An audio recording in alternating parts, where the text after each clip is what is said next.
지난 14부 우리는 최우와 최향으로 이어진 최씨 무신 정권이 강화도라는 안전한 요새 속에서 대몽항전이라는 명분 아래 자신들의 권력을 굳건히 유지하는 동안 육지에 남겨진 고려 백성들이 몽골군의 무자비한 약탈과 학살에 얼마나 처절하게 고통받았는지를 지켜보았습니다.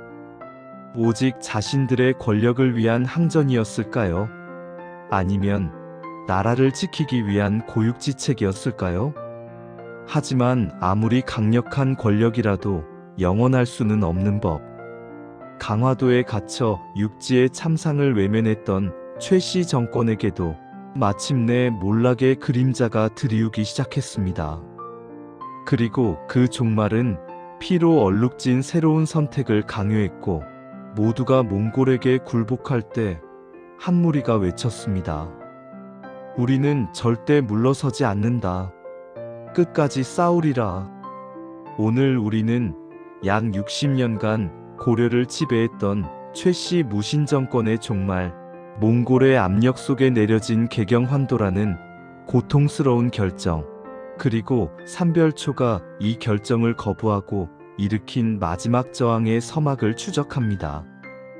무신정변 칼날 위에 세워진 왕국 그 숨막히는 15번째 막이 지금 열립니다. 최씨 무신정권은 최충원에서 시작하여 최우, 최향으로 이어지며 약 60년 동안 고려를 지배했습니다. 그들은 몽골과의 전쟁이라는 국가적 위기 속에서 강화도를 거점으로 삼아 장기 항전을 펼쳤지만 동시에 왕실을 허수아비로 만들고 자신들의 권력을 굳건히 세습했습니다. 특히 육지에 남겨진 백성들은 몽골군과 최씨 정권의 이중적인 수탈에 고통받으며 희생되었습니다. 지난 14부에서 살펴보았듯이 대몽항전의 명분 아래 그들의 권력은 유지되었지만 그 정권에도 몰락의 그림자가 드리우기 시작했습니다. 1257년 몽골과의 항전을 주도했던 최씨 정권의 3대 집권자 최향이 병으로 사망했습니다. 최향의 죽음으로 그의 아들 최이가 뒤를 이어 최씨 무신 정권의 마지막 집권자가 되었습니다. 하지만 최이는 아버지나 할아버지처럼 강력한 카리스마나 정치적 수완을 갖추지 못했습니다. 젊고 경험 부족했던 그는 아버지와 같은 강압적인 리더십을 발휘하지 못했고 오히려 무신정권 내부의 불만 세력을 제대로 통제하지 못하는 모습을 보였습니다. 최이의 통치 기간 동안 무신정권의 기반은 점차 흔들리기 시작했습니다. 특히 몽골과의 오랜 전쟁으로 지쳐있던 백성들과 강화도에 갇혀있던 왕실, 그리고 전쟁의 염증을 느끼던 일부 무인들 사이에서는 몽골과의 강화를 통한 평화를 주장하는 목소리가 커졌습니다. 몽골 또한 끊임없이 고려에게 개경으로 환도하여 항복하라는 압력을 가해왔습니다. 이러한 상황 속에서 고려의 왕 원종은 무신정권을 타도하고 몽골과의 강화를 통해 고려의 안정과 왕권을 되찾으려는 움직임을 보였습니다. 그는 몽골의 쿠빌라이 칸과 직접 접촉하여 강화도를 나와 개경으로 환도할 것을 논의하며 최씨 정권을 견제하기 시작했습니다.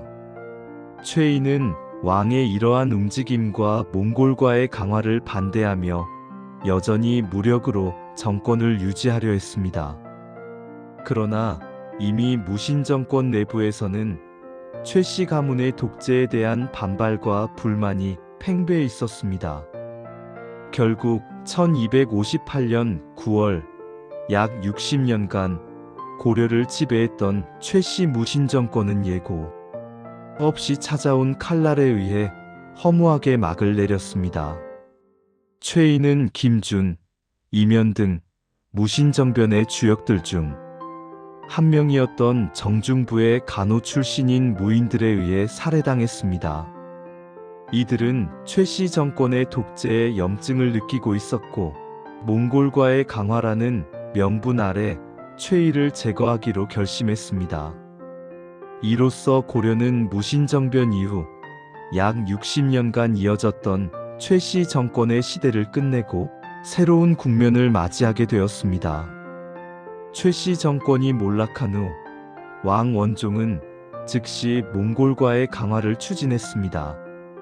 그리고 몽골의 요구대로 수도를 강화도에서 원래의 수도 개경으로 옮긴다는 개경, 환도를 단행했습니다. 1270년 왕실과 정부는 강화도 생활 39년 만에 다시 개경으로 돌아왔습니다.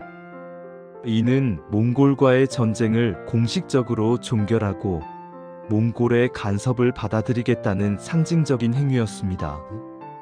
고려는 이제 몽골의 부마국, 사위의 나라이 되는 길을 걷게 되었습니다. 하지만 이 결정에 강력히 반발하는 세력이 있었습니다. 바로 삼별초였습니다. 삼별초는 최씨 무신정권이 만들었던 강력한 최정예 특수부대로 야별초를 근간으로 좌별초와 우별초, 그리고 몽골군에 잡혀갔다가 도망쳐온 병사들로 구성된 신의군이 합쳐진 부대였습니다. 이들은 최씨 정권에 대한 충성심과 함께 몽골에 대한 적개심으로 무장한 강경파였습니다. 삼별초는 개경환도가 곧 몽골에 대한 굴복이라고 판단했습니다. 그들은 몽골과의 철저한 항전을 주장하며 왕실의 개경환도를 거부했습니다. 삼별초는 몽골에 대한 복종은 고려의 자주성을 포기하는 것이라며 봉기했고 배중손을 새로운 지도자로 추대했습니다. 삼별초는 강화도에 남아있던 백성들과 선박, 무기들을 모아 독자적인 세력을 구축했습니다. 이들은 개경으로 돌아간 왕실과 몽골 연합군에 맞서 자신들만의 항전을 이어나가기로 결심했습니다. 1270년 삼별초는 강화도를 떠나 바다 건너 진도로 향했습니다.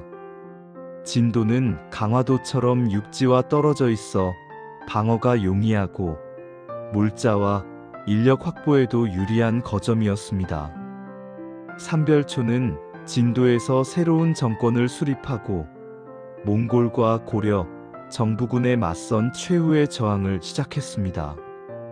최씨 무신정권의 60년 지배가 막을 내리고 고려 왕실이 개경으로 환도하며 몽골의 간섭이 공식화되는 시점에서 삼별초는 이 모든 것을 거부하며 불꽃처럼 일어섰습니다. 이들의 저항은 비록 거대한 시대의 흐름을 되돌릴 수는 없었지만 몽골에 대한 고려 민중의 마지막 자존심과 자주적인 항전 의지를 보여주는 상징적인 사건이었습니다.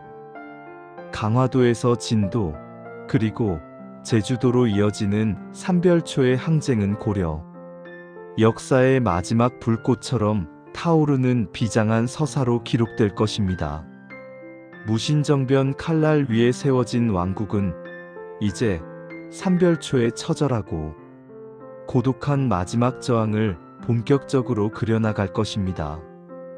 무신정변 칼날 위에 세워진 왕국, 다음 16부에서는 진도를 거점으로 삼별초가 펼치는 처절한 대몽항전의 이야기를 다루겠습니다. 긴 시간 함께 해주셔서 감사합니다.